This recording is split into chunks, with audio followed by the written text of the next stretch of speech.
nosotros hablamos de el proceso o de la bioenergética, estamos haciendo referencia a cómo así es que se forma la energía en el organismo. Y esta energía va a ser utilizada para toda una serie de actividades o, si quieren, diferentes tipos de trabajo que puede efectuar cada uno de los organismos vivos. Entonces, en esa idea, ahora vamos a puntualizar, les decía, algunas de las concepciones respecto al proceso denominado bioenergética. Entendiendo que la energía es la capacidad para realizar un trabajo. Puede ser de tipo químico, como por ejemplo la digestión, la reparación a nivel celular, el crecimiento de los tejidos. Si hablamos de trabajo de transporte, es el transporte a nivel celular que se lleva a cabo en nuestro cuerpo. O si hablamos de movimiento, estamos haciendo referencia a un trabajo mecánico. Todo este tipo de trabajo, es decir, los diferentes tipos de trabajo requieren energía para llevarse a cabo. Entonces, en esto está involucrado el proceso metabólico o el metabolismo, que se concibe como la suma total de las actividades químicas que se llevan a cabo a nivel celular. El manejo del material y de la fuente de energía que se lleva a cabo en las células también puede definirse como proceso metabólico o metabolismo. Este tiene dos tipos de reacciones. Las anabólicas, aquellas que están relacionadas con las reacciones de síntesis. Para que esta reacción se lleve a cabo, esta necesita acumular energía, es decir, requiere energía. Por eso es que hacemos alusión a que tiene un carácter endergónico.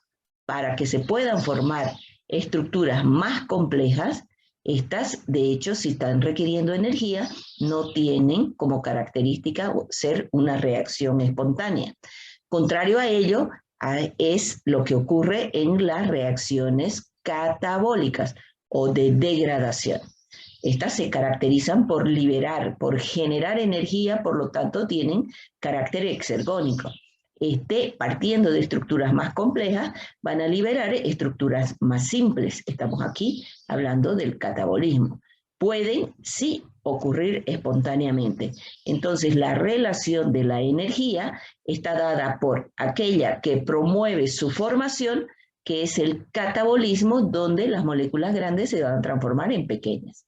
Y esta energía va a ser requerida para el proceso anabólico, es decir, partir de estructuras pequeñas para formar otras mucho más complejas.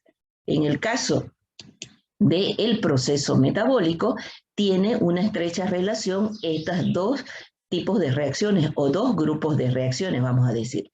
La obtención de energía química se puede realizar a partir de la captación de la energía solar, lo que vemos en los organismos vivos denominados plantas por el proceso de fotosíntesis. Entonces, la degradación de nutrientes ricos en energía están involucrados en el concepto metabólico, porque es a partir de ahí que vamos a requerir los componentes que se quieren para que nuestro organismo funcione. Si la necesidad del organismo es hacia una determinada molécula, entonces el proceso metabólico convierte las moléculas de los nutrientes en moléculas características y propias que requiere la célula para funcionar. Puede el metabolismo crear polímeros a partir de estructuras monoméricas, es decir, de las estructuras básicas que constituyen parte de las denominadas biomoléculas, como lo son los aminoácidos en las proteínas, los monosacáridos en los polisacáridos o carbohidratos complejos, los ácidos grasos en los triacilgliceroles o los lípidos simples que tienen carácter energético, los nucleótidos en las estructuras más complejas denominadas ácidos nucleicos. El metabolismo sintetiza y degrada moléculas que se requieren para que cada una de las células pueda funcionar. Y hay una estrecha relación. El proceso degradativo está conectado con el proceso de síntesis. Este proceso degradativo se va a llevar a cabo cuando nosotros ingiramos energía que tienen una composición variada. Al producirse esa degradación se van a generar los componentes más pequeños o pueden degradarse completamente, por eso hablamos de degradación oxidativa, generando productos de excreción finales del proceso catabólico como son el dióxido de carbono, el agua, el amoníaco.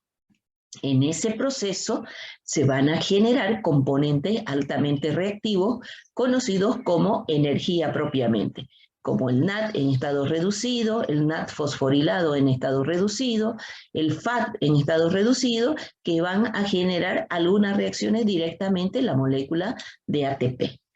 Si este proceso se conecta con lo que requiere nuestro organismo, estamos hablando de un proceso de síntesis, de generación, una vía anabólica, a partir del cual las moléculas pequeñas o precursoras de las denominadas biomoléculas en el organismo van a sintetizar estructuras macromoleculares, es decir, estructuras moleculares más grandes.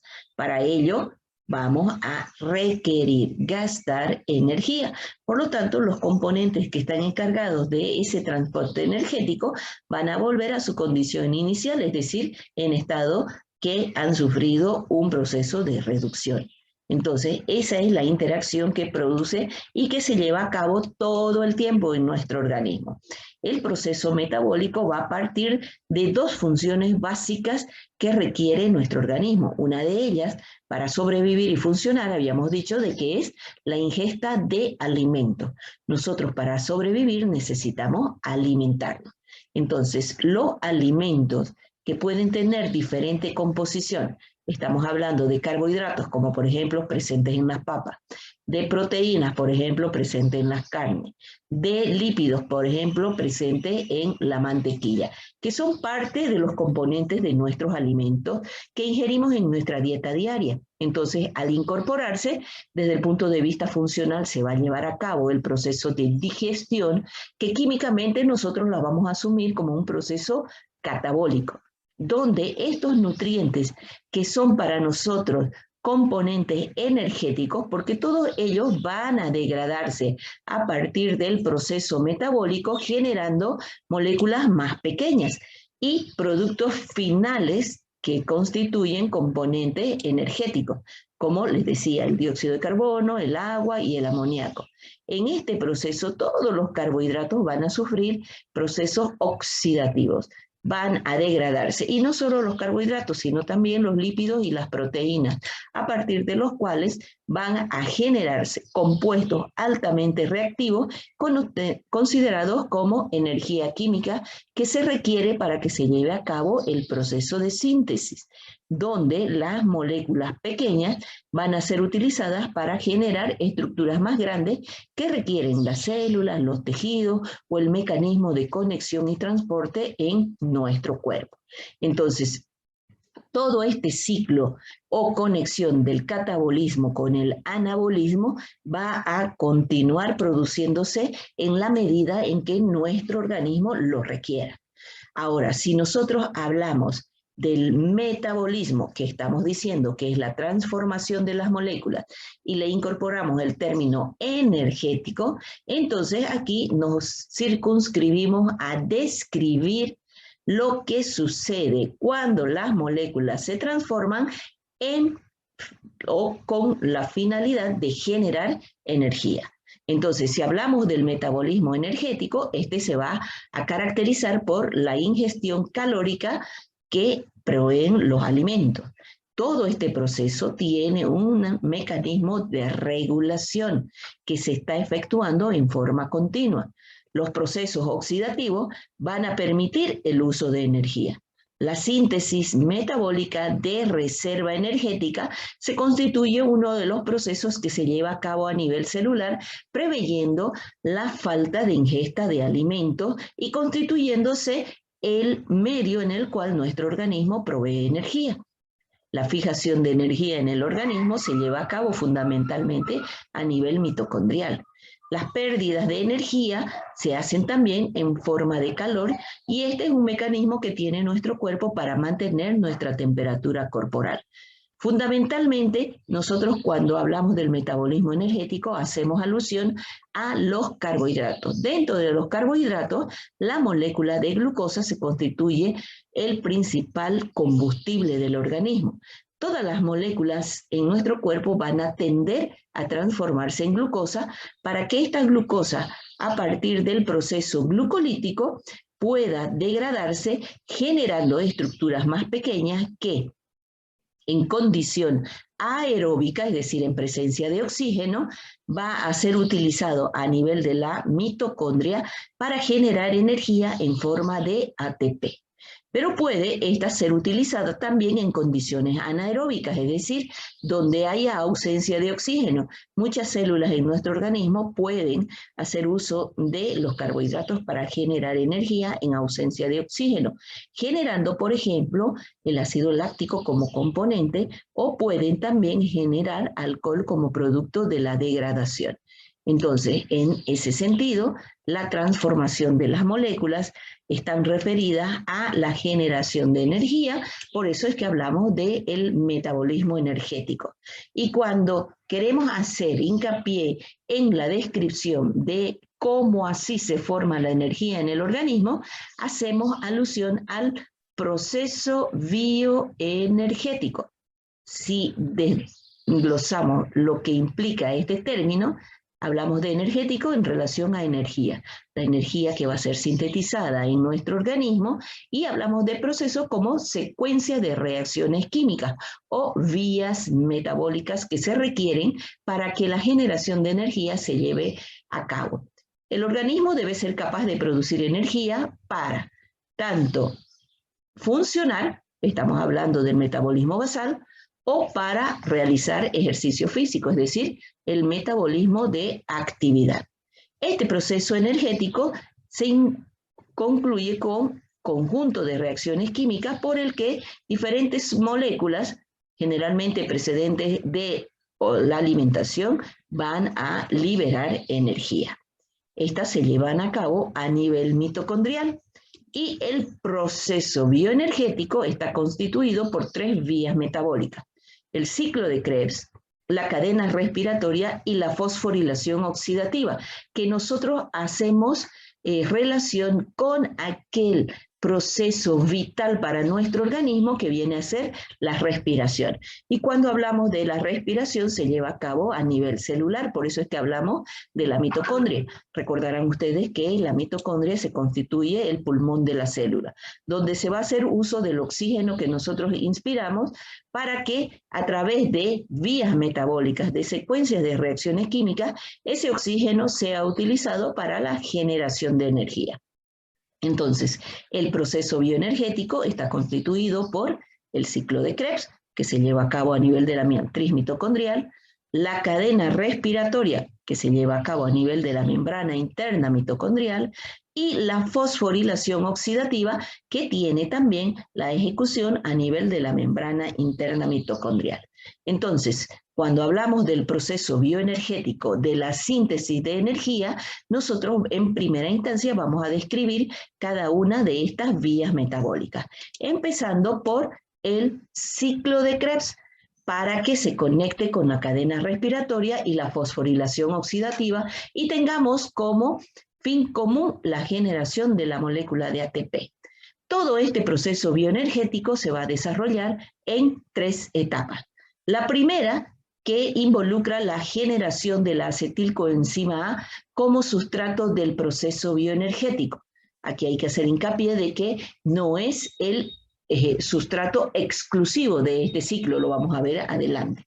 Pero la mayoría de las moléculas va a tender a generar acetilcoenzima A para que se constituya el mecanismo inicial de la síntesis de energía. Y esta acetilcoenzima A proviene de proteínas, de lípidos y de carbohidratos, fundamentalmente del proceso degradativo de los aminoácidos, de los ácidos grasos y de la glucosa, que se constituyen los componentes básicos de las biomoléculas que nosotros conocemos. Entonces, la glucosa que se constituye el principal combustible, decíamos, del organismo, a partir del proceso degradativo específico para su estructura, denominado glicólisis, va a generar piruvato. Este piruvato va a degradarse para generar acetilcoenzima A, como lo hacen los ácidos grasos y los aminoácidos. Una vez generada la acetilcoenzima A, se cumple la primera etapa, que es su formación. La segunda viene a estar considerada por la oxidación completa de este sustrato, que es la acetilcoenzima A. Esta acetilcoenzima A, que puede provenir de carbohidratos, de lípidos y proteínas, va a ingresar a la vía metabólica denominada ciclo del ácido cítrico o ciclo de Krebs, donde se va a degradar completamente hasta dióxido de carbono. Si hacemos alusión a lo que acabamos de mencionar, el proceso degradativo o la oxidación completa de la acetilcoenzima A hasta dióxido de carbono va a generar energía. Esta energía expresada aquí en electrones o equivalentes de reducción van a ser captados por coenzimas. Aquí estamos a partir de la liberación de reacciones de deshidrogenación que se van a liberar energía. Estos van a ser captados por las coenzimas, generando el sustrato necesario para que se lleve a cabo el siguiente proceso. Entonces, ¿qué vendría a ser? La transferencia de esos electrones a la cadena respiratoria para que se pueda llevar a cabo el siguiente proceso, que viene a ser la fosforilación oxidativa. Entonces, la tercera fase va a involucrar el paso de esa energía que se ha generado por degradación de la acetilcoenzima a la cadena respiratoria. En la cadena se va a producir esa transferencia de electrones para que se pueda conectar el proceso denominado fosforilación oxidativa, donde el fósforo se va a unir al sustrato denominado ADP para formar la molécula altamente reactiva considerada como energía en nuestro organismo, que viene a ser el ATP. Nosotros llamamos cadena respiratoria porque esta transferencia de electrones va a permitir que a nivel de la mitocondria se pueda hacer uso del oxígeno. Parte de esta energía que es liberada va a ser utilizada para que el oxígeno se una a los equivalentes de reducción y genere molécula de agua. En ese proceso se liberan pequeñas porciones de energía que sirven para que se lleve a cabo esta reacción química donde se sintetiza el ATP. Entonces, cuando estamos hablando de la generación de energía, el proceso bioenergético relaciona tres vías que son el ciclo del ácido cítrico, la cadena respiratoria y el proceso de fosforilación oxidativa. Partimos de la acetilcoenzima A, la cual al degradarse completamente va a generar energía en forma de ATP. Entonces, ¿cómo así se lleva a cabo todo este proceso y cómo se relaciona uno con otro? Es lo que hemos empezado a describir. Entonces, la primera vía metabólica o el primer componente del proceso bioenergético se denomina ciclo de Krebs, que se constituye una secuencia de reacciones diferentes, que en este caso son 8 reacciones, donde el oxalacetato va a actuar como aceptor de los carbonos que trae la acetilcoenzima A. La energía de oxidación se conserva en forma de NAD y de FAD, porque esos, a partir de la transformación de los denominados intermediarios del ciclo, se van a generar. Estos intermediarios de 5 y 4 átomos de carbono van a actuar también como precursores biosintéticos. Habíamos hecho referencia al carácter anfibólico del ciclo. Entonces, las reacciones químicas que están involucradas en el ciclo parten del oxalacetato, que se va a unir a la acetilcoenzima A para formar el citrato o el ácido cítrico que habíamos explicado anteriormente.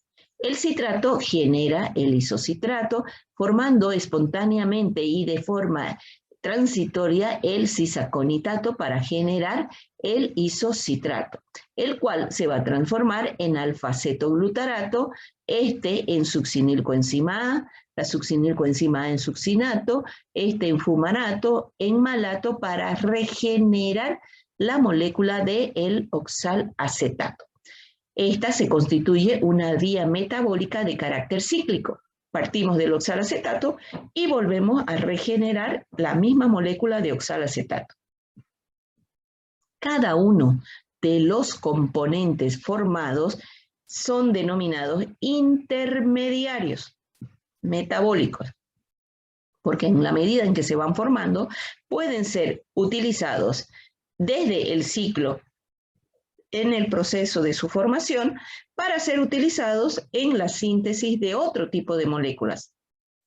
O puede suceder también que una molécula como el alfa-cetoglutarato llegue al ciclo para transformarse y degradarse completamente en él.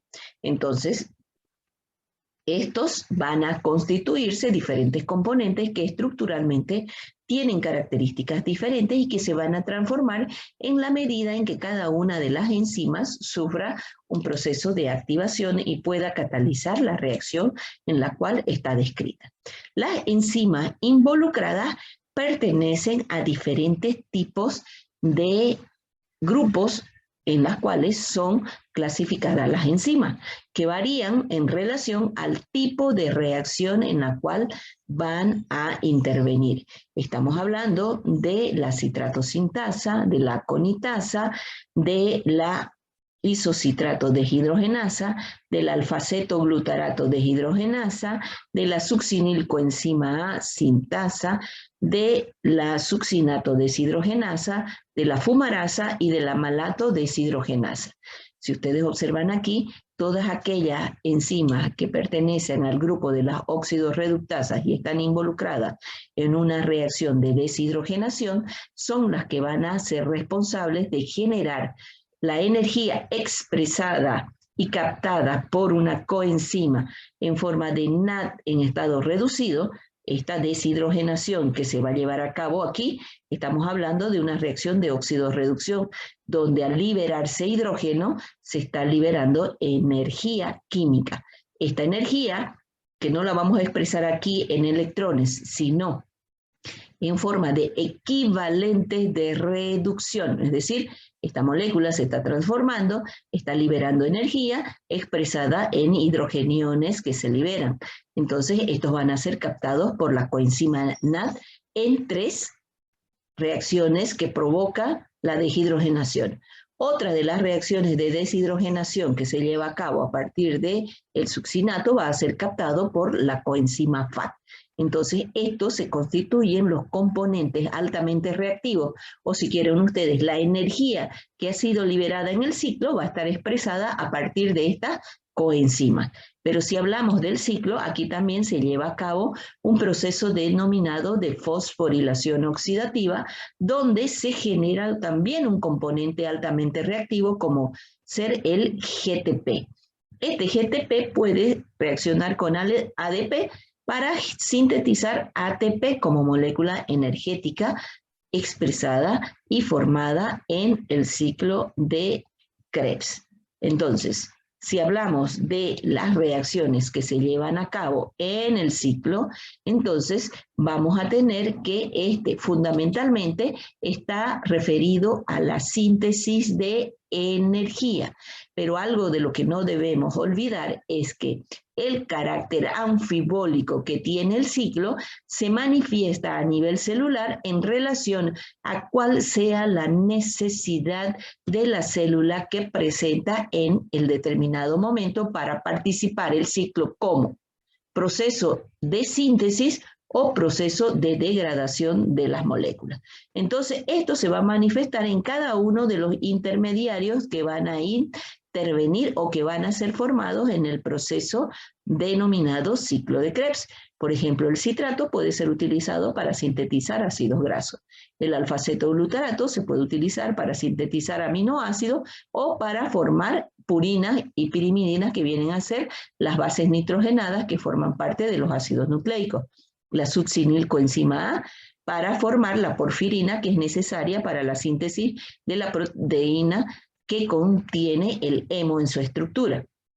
También el oxalacetato puede formar diferentes tipos de aminoácidos y también estructuras pirimidínicas. Si hablamos de proceso degradativo, entonces el piruvato puede ingresar generando oxalacetato, o este oxalacetato puede partir también de el fosfoenolpiruvato, que es un intermediario tanto en el metabolismo de las proteínas como en el metabolismo de los carbohidratos.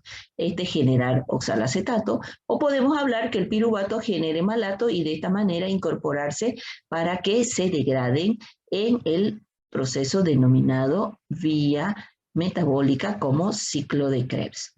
No todos ingresan exclusivamente en forma de acetilcoenzima A. La mayoría de las células lo hace a partir de aquel proceso denominado degradativo. Entonces, cuando hablamos de la realización de una vía metabólica, implícitamente tenemos que relacionar el mecanismo de regulación. Recuerden que todo lo que se efectúa en nuestro cuerpo tiene un mecanismo de control, un mecanismo regulatorio. Cuando este es específico hacia el ciclo de Krebs, se va a realizar por las enzimas que vienen a ser claves como efectores alostéricos de modificación covalente. El flujo de átomos de carbono desde el piruvato hasta el ciclo va a estar controlado a dos niveles. Una, que viene a estar dada por la conversión de piruvato hasta acetilcoenzima A, que va a determinar la presencia de acetilcoenzima A para que ésta se constituya el precursor o el estimulador para que el ciclo se lleve a cabo. La entrada de la acetilcoenzima A al ciclo generando la síntesis del ácido cítrico o del citrato por activación de la enzima denominada citrato sintasa. Si no hay la síntesis del citrato a partir de la unión de la acetilcoenzima A con el oxalacetato, el primer componente del ciclo no se forma y con ello se inhibe la secuencia de las 8 reacciones que hacíamos mención. 3 factores regulan la velocidad de flujo del ciclo. Una, que nosotros hemos denominado la disponibilidad de sustrato como una regulación metabólica, porque este sustrato va a ser el estímulo para que se inicie el proceso degradativo.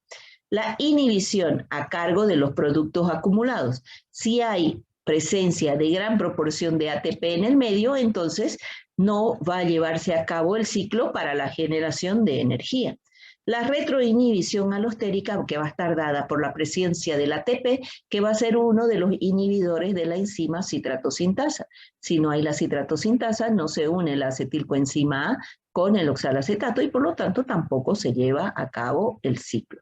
Entonces, cuando nosotros hacemos alusión a la activación de la enzima, también tendríamos que aquí mencionar algunas de las hormonas que están involucradas en la activación de estas enzimas. Entonces, eso constituye así de forma genérica lo que corresponde a el ciclo de los ácidos tricarboxílicos, el ciclo de Krebs o también denominado ciclo del ácido cítrico, como una de las vías que forma parte del denominado proceso metabólico